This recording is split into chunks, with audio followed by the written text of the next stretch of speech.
Need to import a list of transactions from another system but terrified of the error messages? If the CSV import tool feels like a minefield, you're not alone. Today, we're importing a CSV file into QuickBooks cleanly and correctly. Welcome back to Guide with Samuel. Let's break it down. A successful import relies on two things: a properly formatted CSV file and mapping the columns correctly within QuickBooks. Step 1. Prepare your CSV file. Your source file must have column headers that QuickBooks recognizes, like date, amount, and description. Clean the data, remove blank rows, ensure dates are in a standard format, and check for extra spaces. Step 2. The mapping wizard. In QuickBooks, go to the appropriate area, e.g., banking for transactions, and select Import.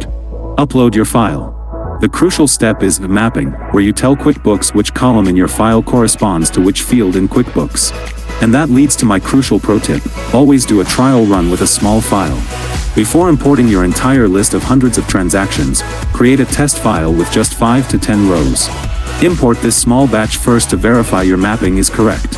If it works, proceed with the full file.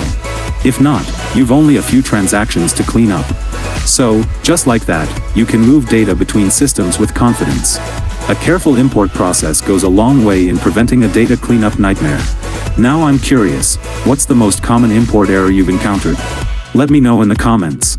Let me know your thoughts down in the comments, and subscribe for more clear-cut guides like this one. Thanks for watching. I'm Samuel, and I'll see you in the next video.